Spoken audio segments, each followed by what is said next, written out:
Mais uma vez, seja muito bem-vindo. Nós estamos ao vivo, agora são 15 horas e 20 minutos, olha aí, pontualmente pelo horário de Brasília. Mais uma vez eu me apresento, sou o Kleber Werneck e a partir de agora você acompanha comigo as notícias do Brasil e do mundo desta edição da tarde do Redação Hit. Vamos lá então?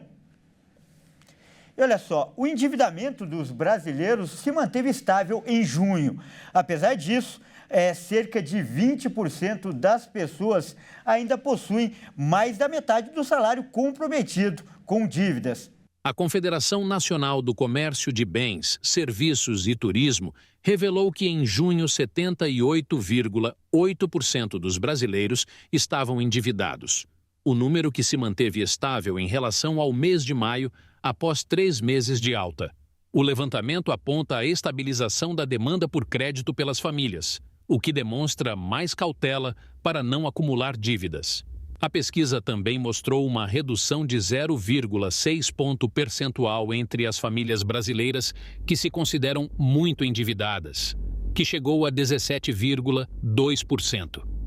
Já as que se consideram pouco endividadas aumentou para 33,7%, alta 0,6 ponto percentual. E o grupo de famílias que não terão condições de pagar dívidas manteve nos mesmos 12% do mês anterior. O percentual de famílias com dívidas em atraso registrou aumento de 0,2 ponto percentual, 28,2% em junho, comparado com maio deste ano. Quando a análise é sobre famílias com dívidas em atraso por mais de 90 dias, o aumento foi de 0,3 ponto percentual, o que corresponde a 47,6% do total de endividados no mês. O cartão de crédito é o principal meio de endividamento dos brasileiros, representando 86,4%, o que significa uma queda de 0,5 ponto percentual em relação a maio. Olha, como você pode ver, a gente já começa o nosso jornal com um assunto que interessa para todo mundo, afinal, mexe no bolso. E, aliás, hoje é o 5º dia útil do mês e muita gente já recebeu ou ainda vai receber o salário. Mas, o que a gente pode imaginar também é que boa parte desse dinheiro vai para pagar contas. Então, para falar mais sobre esse assunto, inclusive dar algumas dicas para você, nós vamos contar agora com a participação de um especialista. O nosso convidado é o economista César Bergo. Boa tarde, César. Seja muito bem-vindo. Mais uma vez, é um grande prazer recebê-lo aqui na programação e pela primeira vez nesse novo programa. Grande alegria contar com a sua participação. Parabéns, Kleber, pelo programa e estou à sua disposição. Olha, César, tem um ditado popular, que diz que a alegria de pobre é pagar conta. E parece que é cada vez mais verdade essa fala aí na vida do brasileiro. Então eu te pergunto, esse nível de endividamento é normal? Como a gente viu aí, mais da metade do salário fica comprometido. E isso é normal? Está dentro dos padrões aí dos economistas? Não, de forma alguma, um endividamento nesse nível é normal, né? Muitas vezes levado pelas circunstâncias de conjuntura econômica, com juros altos. Nós tivemos uma fase de desemprego, agora até está diminuindo o desemprego. A renda do trabalhador está aumentando, mas isso não está refletindo nas dívidas, porque, de fato, isso já vem de algum tempo. Então, as pessoas elas têm que administrar, e às vezes administrar mal, até por falta de conhecimento de educação financeira, e acabam se endividando, entrando naquela famosa bola de neve, né? Então, chega no final do mês, tem que fazer os pagamentos, às vezes tem que sortear o que eu vou pagar, e é o que nós estamos vendo aí. Aumentou, por exemplo, as dívidas de quem tem mais de 90 dias, já está em atraso, né? Então, isso já caracteriza o que a gente chama de inadimplência. Porque existe a dívida boa e a dívida ruim. A dívida boa é quando você gasta e tem algum retorno, ou mesmo em um determinado investimento, uma casa, um carro, que você tem um patrimônio. Agora, a dívida ruim é quando você gasta só com juros, e aí você não tem retorno nenhum e cada dia você está mais endividado. Agora, isso realmente, com esse desenrola que aconteceu recentemente, resolveu o problema de algumas pessoas. Mas nós estamos vendo aí, Kleber, que o cartão de crédito é o maior vilão de novo. Pois é, acho que foi muito legal essa sua explicação aí sobre dívidas boas e ruins. Até porque, quando eu perguntei para você se era normal, é porque as pessoas acabam se acostumando com as dívidas. as dívidas delas e elas também conversam com parentes, amigos que também estão endividados e parece que aquilo tudo é normal. Então eu te pergunto, existe um manual de economia para orçamentos que determina um nível máximo de endividamento? Existe uma conta aí que a pessoa pode fazer e ela se pautar, ao invés de se acostumar aí com esses boletos e esses juros que você acabou de falar? É muito triste, viu, Kleber? Porque as pessoas ficam escravas da dívida, né? Então, trabalham, né, ganham o seu dinheirinho para pagar a dívida e não adquire patrimônio, não melhora a qualidade de vida. Então, geralmente, a gente recomenda que a pessoa tenha disciplina e planejamento. Para isso acontecer, você tem que segurar uma parte do que você ganha para uma questão de emergência, um fundo de emergência, caso ocorra algum caso que você não está prevendo. Agora, normalmente, 30% de tudo que você ganha deve ser reservado para pagamentos daqueles que chamam de gastos variáveis. E 60% fica para gastos fixos, né? Água, luz, telefone, gás. Então, você fazendo essa disciplina, preparando um orçamento, onde você coloca dentro do que você ganha o que você gasta, beleza. Mas se der negativo, fica um gatilho que você vai ficar levando. E não é que as pessoas gostem, não. Eu não acredito que ninguém goste de ficar com dívida. Pelo contrário, às vezes tira até o sono, viu? Olha, muito valiosa essa dica que você deu aí, principalmente essa conta. E mais uma vez, como você disse agora há pouco, o cartão de crédito é o grande vilão das dívidas. Qual é a maior dificuldade do brasileiro para se organizar, para fazer bom uso desse recurso financeiro, César? Olha, o cartão de crédito é um excelente amigo quando você usa bem. Quando usa mal, é o maior inimigo que existe. Às vezes você vai para um shopping com cartão de crédito e as lojas ficam falando para você assim, compra aqui, vem cá gastar. Aí quando você chega em casa, baixa aquele arrependimento. Não tenha dúvida que o crédito rotativo é o maior juros de mercado. O importante é você usar o cartão de crédito, pagar na data do vencimento e você vai estar utilizando em torno de 30 a 40 dias sem juros para comprar. Isso geralmente é o que recomenda a boa prática. Só que tem muitas pessoas que estão endividadas. Então, recentemente, saiu um pacote com relação a cartão de crédito, limitando a taxa de juros. Agora você pode fazer a portabilidade do cartão de crédito também. Então você pode negociar com outros bancos as taxas de juros e os bancos serão obrigados a informar o custo efetivo total da operação. Isso é muito importante e é um indicador que você vai olhar, né, o consumidor, para definir qual banco que vai estar com essa dívida. Agora, não tenha dúvida, a compra por impulso é o grande problema do cartão de crédito. Muitas vezes as pessoas compram aquilo que não precisam e acabam se endividando e entrando no crédito rotativo, aí fica difícil, viu, Kleber?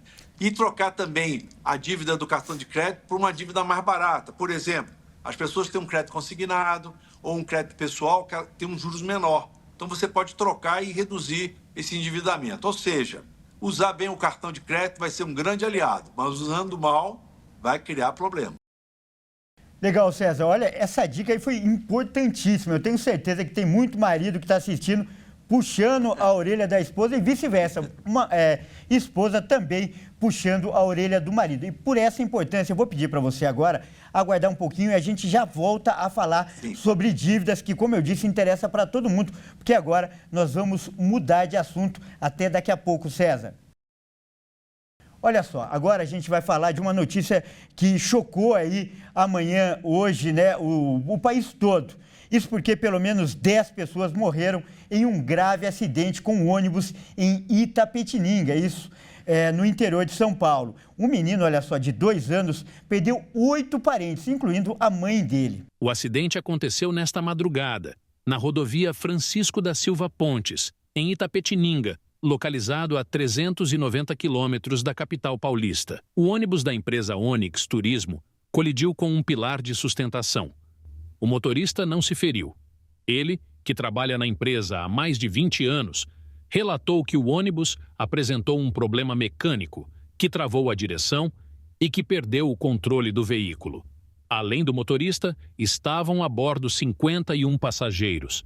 Segundo a Defesa Civil, quase todos os passageiros ficaram feridos e foram levados a hospitais de Itapetininga e Sorocaba. Um menino de 2 anos perdeu a mãe e mais 7 parentes no acidente. 4 tios, um casal de bisavós e um primo de 7 anos. A criança foi internada em um hospital de Sorocaba. com escoriações no rosto, com ralados pelo corpo e um machucado grande no pé esquerdo. E um tio da criança também está internado no mesmo hospital, a cerca de 80 quilômetros do local do acidente. O pai da criança foi levado para outro centro médico, sofrendo um trauma na região das pernas. A Onyx, empresa de turismo responsável pela locação do ônibus, informou que a família de vítimas fretava o veículo anualmente para esta viagem.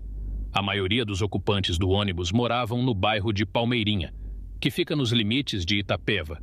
A via ficou parcialmente bloqueada. E olha só, nós estamos em contato com o delegado responsável por esse caso, que é o Dr. Luiz Henrique Soubia Nunes. E daqui a pouco a gente deve trazer aí a palavra dele para atualizar como está a investigação em relação a esse acidente. Portanto, continue ligado. E olha só, agora a gente vai mudar de assunto para falar de um momento, né, que você espera tanto, já se acostumou aqui no nosso jornal, que são os vídeos que viralizaram na internet nesta sexta-feira. Vamos acompanhar então? E olha só essa história que eu vou começar agora. Um preso ficou entalado ao tentar fugir de uma cela de uma delegacia no Distrito Federal. O detento precisou da ajuda de membros, né, do Corpo de Bombeiros para ser resgatado. Vamos ver? Uma cena, no mínimo, constrangedora. Um homem que estava preso em uma cela da delegacia de polícia no Paranoá, região distante a 20 quilômetros da esplanada dos ministérios em Brasília, ficou entalado nas grades ao tentar fugir. O caso aconteceu nesta quinta-feira e um agente que estava de plantão filmou o momento. Com metade do corpo para fora da cela, o preso foi questionado pelo agente para saber o que ele estava fazendo ali. O detento respondeu que apenas colocou a cabeça. O agente da delegacia ainda indaga por qual motivo ele tentou colocar o corpo todo e ele responde que estava de meia hora mesmo. E o preso respondeu que não tinha nada para fazer ali. Pra quê? Não tinha nada pra fazer aqui, ué. As equipes dos bombeiros foram acionadas e conseguiram retirar o rapaz, segundo a corporação, sem nenhum ferimento com a retirada de algumas grades. Ele segue detido na delegacia, pela Lei Maria da Penha, por agressão contra a própria mãe. Vamos então ver um outro vídeo que também viralizou na internet nesta sexta-feira, aliás, uma imagem chocante. Olha só, uma outra ação policial. Essa aconteceu aqui na Grande São Paulo e foi destaque, né, pela forma, né, muito violenta, muito exagerada como os policiais se portaram nessa ação. Acompanhe comigo. Tudo começou numa discussão após uma abordagem dos guardas civis. De acordo com os agentes, não era permitido o tráfego de bicicleta pela via de comércio. Nas imagens é possível ver o ciclista totalmente imobilizado no chão e cercado de caixas. Ele foi espancado por mais de 10 agentes e teve vários hematomas pelo corpo. O homem também foi atingido por spray de pimenta. As pessoas que passavam pelo local se indignaram e protestaram contra a abordagem das autoridades, dizendo que a atitude estava errada. Um dos agentes aponta a arma para a população que filma a cena. A Prefeitura de Osasco afirmou que 6 agentes serão investigados pela Corregedoria da Corporação e ficarão em trabalhos administrativos até a conclusão do inquérito interno. Olha só, hein? Como a gente viu, a gente sempre é a favor do trabalho da polícia, do trabalho das autoridades, mas é claro que tudo tem que ter bom senso e moderação. E olha só, falando sobre esse assunto, né? Continuando falando dos vídeos, a falta de atenção pode causar muito prejuízo. Olha só esse outro vídeo. Nós vamos ver agora um motorista que esqueceu de puxar o freio de mão de seu carro e o veículo saiu totalmente desgovernado pela rua e atingiu o muro de uma casa. Vamos conferir esse outro vídeo. O vídeo foi feito por uma câmera de segurança e nas imagens é possível ver o carro atravessando a rua e batendo no muro de uma casa, que estava a 30 metros de distância do veículo. A falta de atenção pode prejudicar. Tudo isso aconteceu porque o motorista esqueceu de puxar o freio de mão e por isso o veículo saiu desgovernado pela rua. Apesar do susto e do prejuízo, o motorista está bem e ninguém se feriu.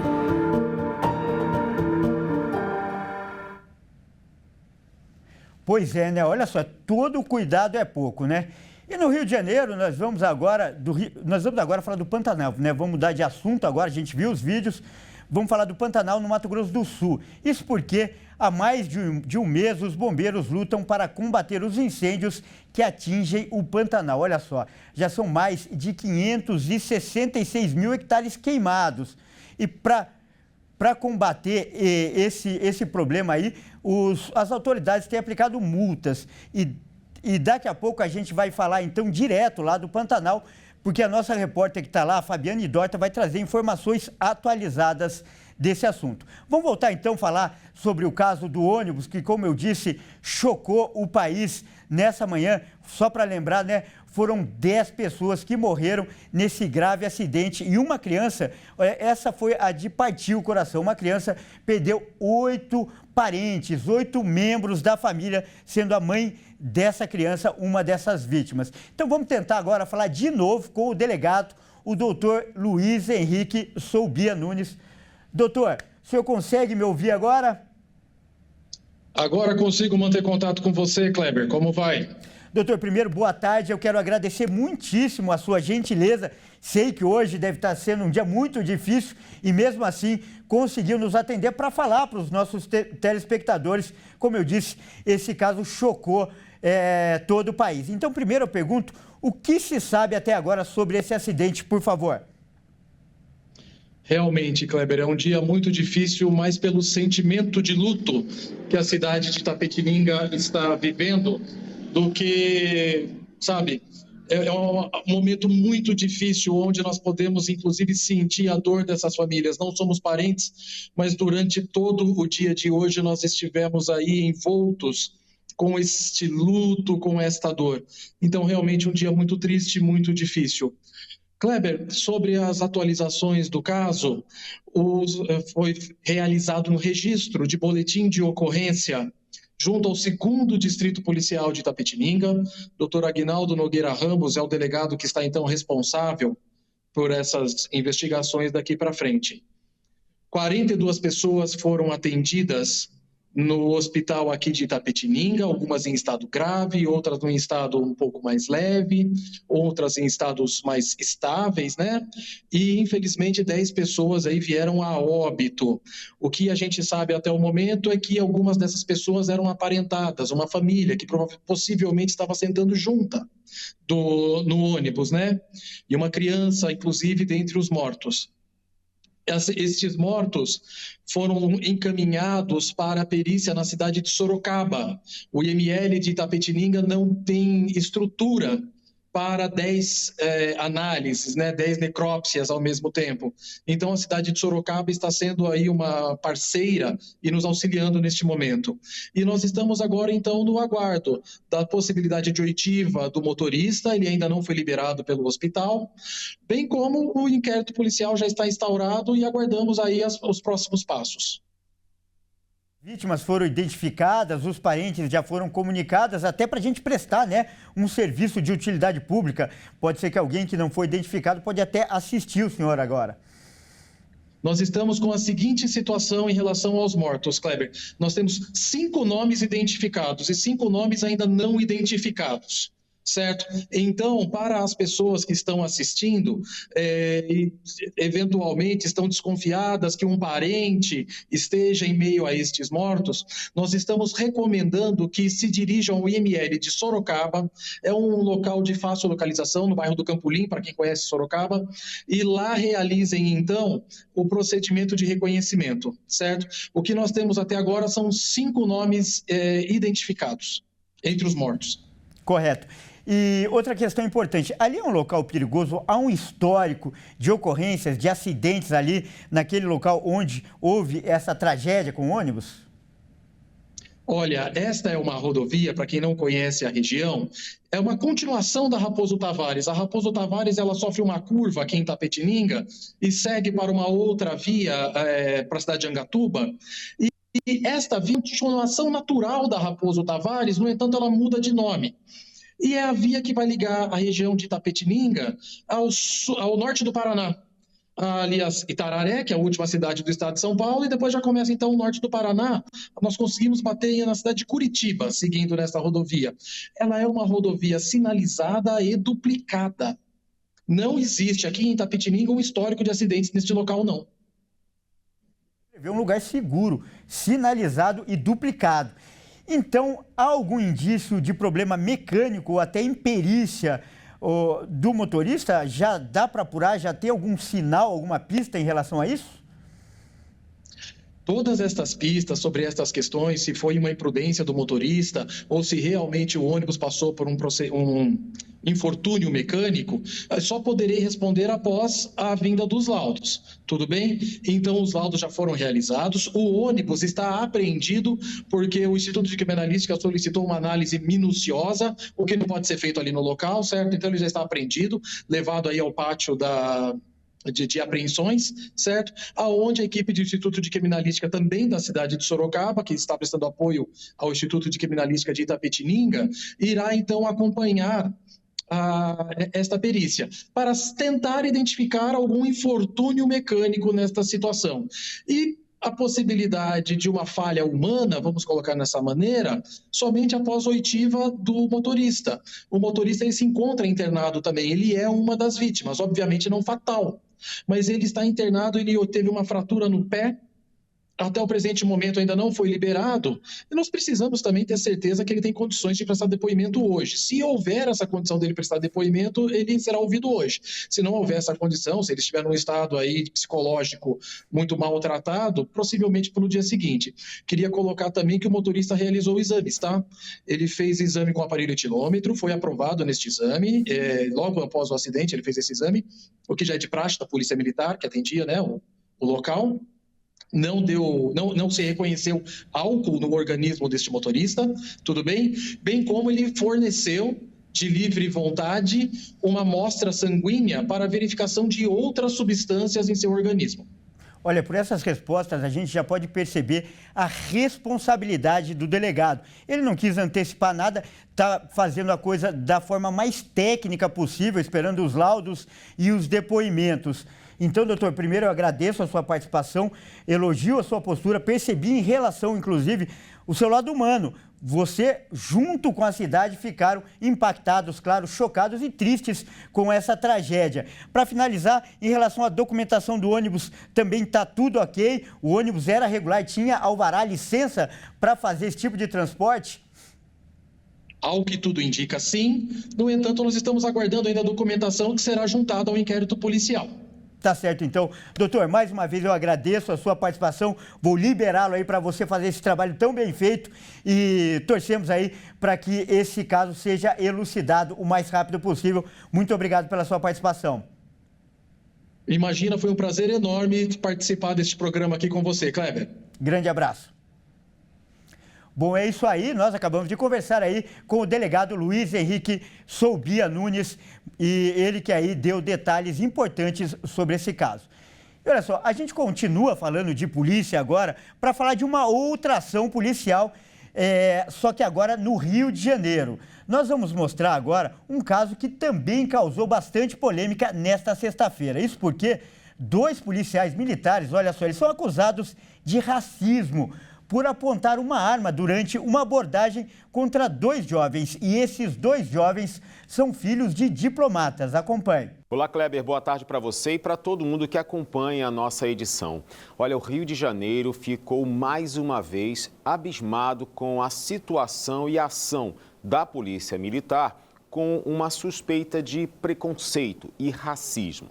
Foram abordados 5 jovens, entre a faixa de 13 a 14 anos, no bairro de Ipanema, aqui na zona sul do Rio. E nessa abordagem, segundo testemunhas, os policiais já estavam chegando próximo a eles, apontando a arma. A questão é que eram menores de idade. Desses 5 jovens, 3 são negros e 2 são brancos. E isso acaba arrastando na suspeita de preconceito. Uma ação tão ofensiva diante de adolescentes. As testemunhas apontam que os jovens foram colocados contra a parede até que foram informados que eles eram turistas. Esses 3 jovens, que são negros, eles são filhos de diplomatas, estão aqui no Rio passando férias. 2, os brancos que estavam juntos, são de Brasília e também passeavam aqui pela cidade do Rio. Depois da abordagem, os policiais alegaram que orientaram a eles para que tomassem cuidado por andar pelas ruas naquela hora da noite. Uma situação que acabou acarretando uma busca por imagens e também provas de que a ação ela foi desnecessária. A Secretaria da Polícia Militar informou que durante o curso dos agentes, eles recebem aulas de direitos humanos, direito constitucional, porém ainda vão investigar as câmeras que ficam acopladas ao uniforme desses agentes da polícia. Olha, a gente vai aguardar e acompanhar o caso aqui no Rio de Janeiro. Kleber, a gente volta com você quando tivermos mais respostas. Muito obrigado aí pelas informações, Anderson, e a gente vai ficar de olho. E aqui a gente faz um jornalismo dinâmico. Do Rio de Janeiro, nós vamos agora para o Pantanal, onde, aliás, as autoridades já lutam aí há mais de um mês contra os incêndios, né, que atingem lá a reserva florestal. E nós vamos lá agora, ao vivo, para atualizar essas informações com a nossa repórter, a Fabiane Dorta. Fabiane, muito prazer recebê-la aqui. A gente sabe que a área devastada é muito grande, mas autoridades, como a gente disse, estão usando as multas, né, para tentar diminuir esse problema. Conta pra gente aí, por favor. Boa tarde para você, é um prazer estar contigo aqui, com todo mundo que nos assiste agora. A situação por aqui é a seguinte: o governo do estado divulgou um número que é de 24 autos de infração por incêndios no Pantanal, que foram emitidos entre janeiro de 2020, quando teve outro incêndio de grandes proporções, e junho de 2024, ou seja, até o mês passado. Foram 94 autos de infração que geraram 54 milhões de reais em multas. Só que esse montante todo ainda não caiu efetivamente nos cofres do governo do estado. Isso porque, né, a Secretaria ali de Meio Ambiente alega que a situação ocorre porque os procedimentos administrativos que levam a essas multas,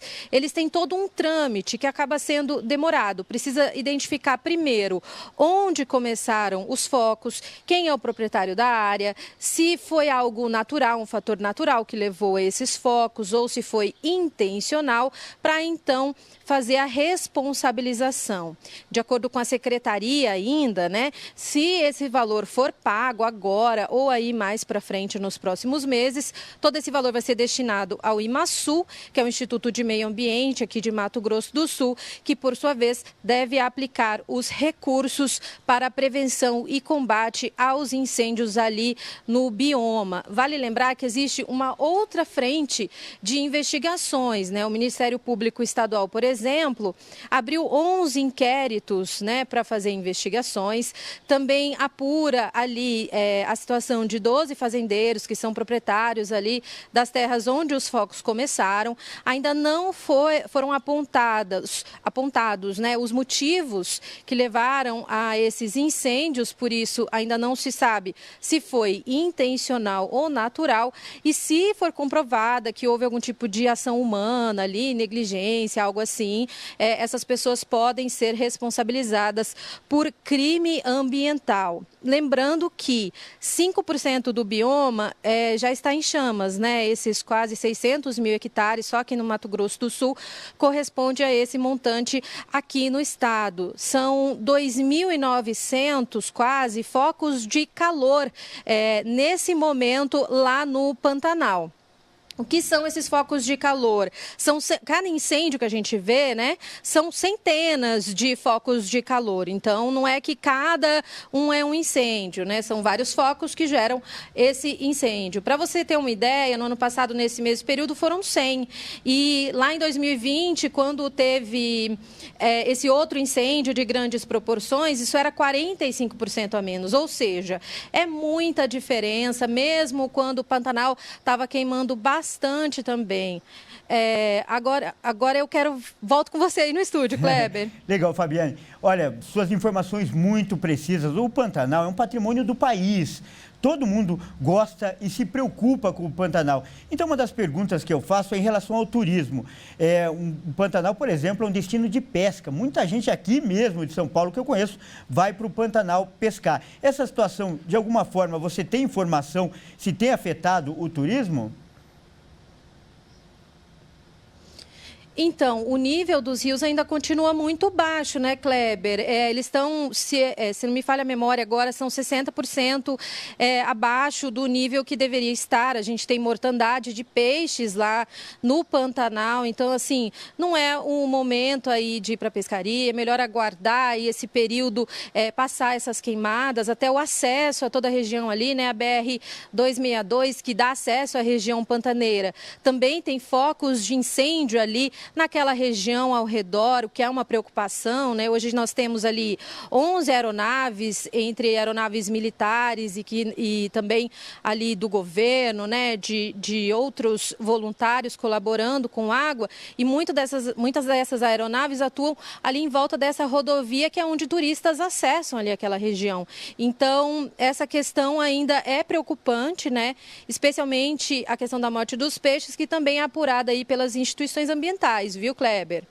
Tá certo, então, Fabiane, você sempre com informações muito precisas. Eu agradeço muitíssimo e conto com você sempre aqui para trazer as informações do Pantanal nesse novo jornal, o Redação Hit, edição da tarde. Muito obrigado, Fabiane.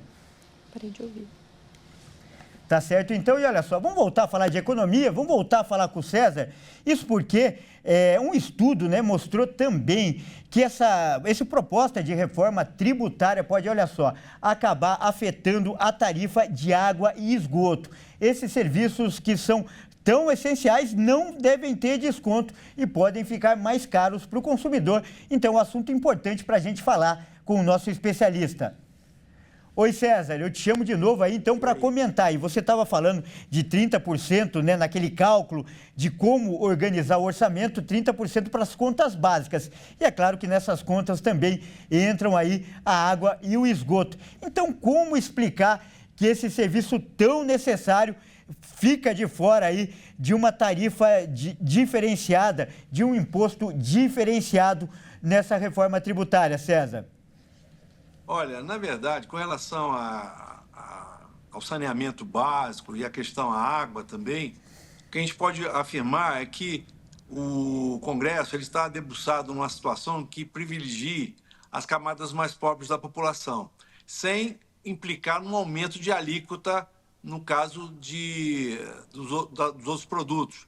Então, você tem lá hoje uma alíquota proposta pelo governo de 26%. Qualquer alteração que se faça nessa proposta pode implicar em um aumento dessa alíquota e prejudicar a economia como um todo. Não tenha dúvida de que tanto a água como o saneamento são produtos, né, importantes para a população, como a energia também. Então, já existe um programa, né, com relação às camadas mais pobres, né, e beneficiá-los. Mas, de fato, deveria ter um tratamento diferenciado, sim, sobretudo em função que é imprescindível as pessoas terem acesso a esse tipo de serviço.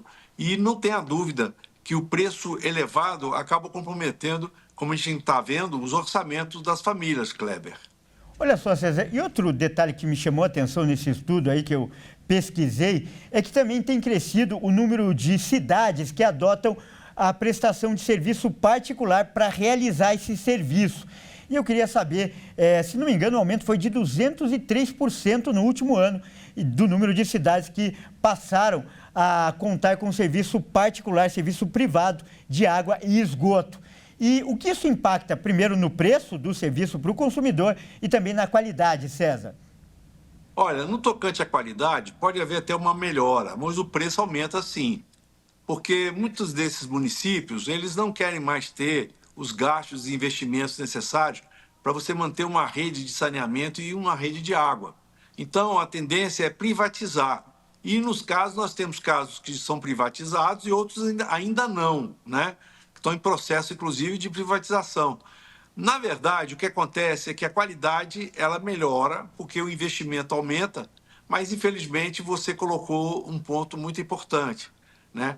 As famílias acabam pagando mais, embora na hora de você fazer a venda desse serviço para o setor privado, é como se fosse uma concessão pública. Existe um prazo, né, em que vai estar sendo avaliado a qualidade e também aquela empresa, aquela entidade privada que oferecer menos, ou seja, que cobrar menos do consumidor, provavelmente ganha essa concorrência. Mas não tenha dúvida que, em função dos investimentos e você buscando qualidade, você vai ter um aumento de preço, sim. Isso não é bom para as famílias, viu, Kleber?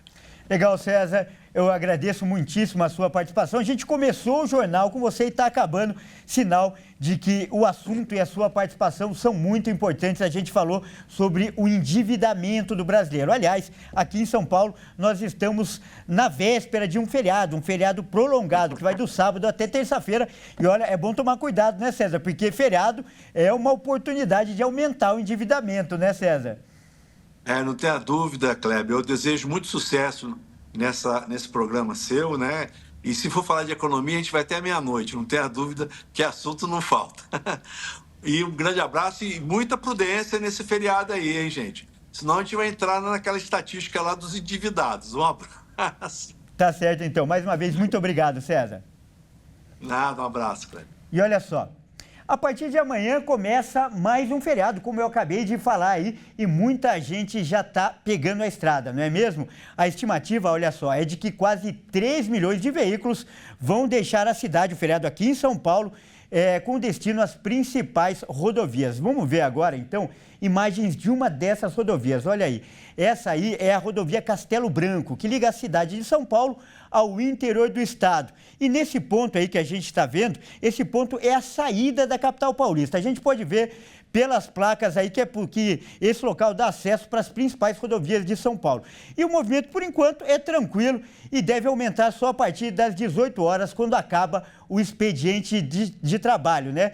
E essa demanda aí, para atender essa demanda, olha só esse número, as concessionárias do estado vão contar aí com mais de 223 ambulâncias, 300 guinchos e 200 postos de atendimento para acompanhar aí a necessidade dos motoristas, claro, caso haja necessidade.